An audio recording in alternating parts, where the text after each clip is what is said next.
Josh, the defense for you guys over the past few games or so has been just really strong. What's kind of been the key theme that you feel like has been for you guys on that end of the floor? Yeah, I mean, that's the end we, hang our hats on and obviously spend a lot of time emphasizing the defensive end, and I think that's where a lot of our offense, sparks from. So I think when we're good on that end of the floor, it translates to the other end. So it's obviously been a big emphasis for us over the last, not just this season, but, going back a couple of years now. We hang our hats on that end, and when we're good on that end, as I said, it flows into our offense. So that's when we're at our best, when we're out in transition and running. You look a little bit more comfortable the last two games. Has there been a mindset change or anything, or is it just you just saying, I got to hit shots? Yeah, I mean, it helps when the ball's going on the hoop a little bit, and that obviously makes you feel a little better when you're out there. But just kind of getting back to me, I think I'm at my best when I'm, making guys around me better, distributing the ball, making everyone's life easy. So I think I drifted away from that, earlier on in the year, but just starting to get back into that. And I think when I'm flowing like that, that's when I'm at my best. And I think when I can help our team win games.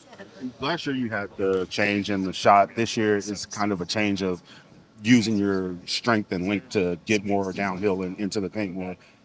How tough are back-to-back seasons are you how tough is it to deal with trying to import new things into your game? Yeah, I mean, it's not easy, and these things never happen overnight. It takes time to develop, and break habits that you've had for years and years. And for me, I've same as shooting mechanics or anything in life, breaking a bad habit takes time, and it's going to obviously take me time. And I'm starting to realize now that it's a more efficient shot at the rim opposed to settling floaters 5 to 10 feet. So just playing the efficiency game in that way, and making the right play. Josh, were you even as you've mentioned the ball going in the basket, even when it wasn't, a lot of those shots are kind of around the rim and they're pretty open jumpers. Did you feel good about the shots you were getting before the last couple of games? Yeah, I mean, I did. I thought, especially from three-point line, I thought I was taking the right ones. And I'm not worried about, right now. We're 10 games into the season, shots going in or not. Over 82 games, that stuff balances out. And, I've started the last couple of years. So,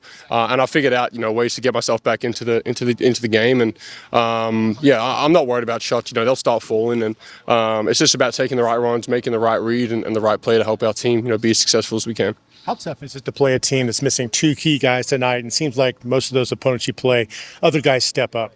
Yeah, I mean, these guys have talented up and down the roster. Steph and Draymond don't play. You've still got, Chris Paul, Klay Thompson, Wiggins, a bunch of all-stars. So they're a talented group regardless of if a couple guys out. So we have to come in with the right mindset and not take them any lighter than we would if they had a, full roster. So they're a talented team. This is a tough place to play in, but we'll be ready to go. Johnson, the other night after the game, you mentioned having recent conversations with Mark, kind of about your comfortability and just recent things. I'm curious what prompted those conversations and I guess what they sounded like. I mean, we both kind of noticed that, I was kind of drifting away from, my game and how I play. And we kind of hit it on the head before it. You want to address these things before it gets to game 50, 60. You'd rather hit it earlier on in the season. And we kind of just spoke about, ways that I can be more kind of impactful in the way I play the game, and I felt like I was trying to do things that I haven't done the past 2 years. So just getting back to me, and it was good that he hit that. He hit that early on, and we were able to address it, and now kind of get back on the right track. What were the things that you felt like you were doing that weren't so much you? I think just I was, as I said the other night, I think I just had a weird kind of drive to kind of score the ball and shoot the ball, and for me, I've never been that way, and I don't know what it was early on, and I felt like I was just forcing things a bit too much, but now I've kind of settled into the fact that when I play my game, those things are naturally going to open up, and as a byproduct of our group, those things will happen. So just playing my game, making guys around me better, and those other things will start to open up. Is that pass like the one to Chet? Can you get into a zone when you're thinking about passing first, and does it lead to some of those? No, it definitely does. I mean, when you play with the talent that we have on this team, as a point guard, your job is to make everyone's life easier, and I'm playing with a bunch of guys that can really score the ball. So I'm trying to get them the ball, trying to get it at the right place at the right time, so their job's as easy as possible. But you definitely can. You just talk about shooters getting in the zone, making shots. But as a passer, you definitely feel that way as well. So it helps. When as I said, playing with guys that can knock down shots, finish off plays, makes my job easy.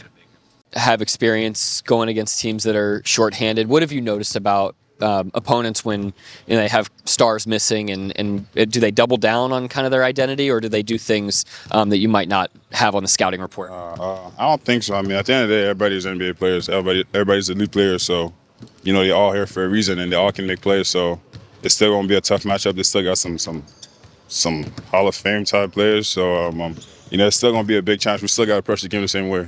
Started your career picking up Chris Paul full court. You excited to get into him a little bit tonight too? Yeah, always. It's always good going against him. He's done a lot for me in my career, so it's good to just go back again against him, and it's always fun. The last handful of games, the defense, you all's defense, has really taken strides forward. Anything that you've noticed about the way that you guys have kind of settled in on that end of the floor? We just compete hard and trying to make everything tough. Who we play against. I mean, that's our identity. This is the biggest thing we was talking about training camp. It's compete and play hard every time, and it's not going to be easy going against us. So we got to stood by that, and it's going to be tough every time. Going back to that defense, you've played two very different teams, San Antonio last night and then Phoenix the night before that. Those are two very different game plans, but it seems like the focus on those game plans has been really sharp for you guys. What has that focus on the game plan been like for you? Yeah, it's the NBA. We got to move on. We have so many games, so we just got to be on our stuff. We got to know who we going against, and we got to just really follow the scouting report, and I feel like we've been doing a good job of that. Lou, after that Phoenix game, Mark mentioned that he let you guys kind of choose when you wanted to double KD or what coverages you kind of wanted to do on the fly. I'm curious if you've ever had that level of freedom and I guess what it's done for you in terms of this season. Yeah, it's just the trust that coach has in us. He knows we can make a lot of stuff. That's some good stuff on the court, and just being able to read during the game, and it's not easy, but just me, Dub, Chet was doing a good job of that. Just being on time and being there, and you're paying attention to who was guarding. So, I feel like we did a good job of that. How did you ever have Kendrick's back? Good. There's a lot of. You see, he got back and he got into some stuff already. So it's great to have that type of energy, that type of glue guy on our team, always on the court. So he just brings a lot of energy. The crowd fed off of him coming in, and then it seemed like you guys felt fed off of it also. Is that accurate? Nah, yeah, definitely. I mean, he brings so much energy on the court, and he's so vocal. He's one of the big leaders on this team, so it's great to have him back. You mentioned Kendrick. I mean, he didn't do anything wild, but how much does a team need somebody like that he was right there standing up for a new guy on the team? Nah, yeah, every team needs that, and especially K-Rich.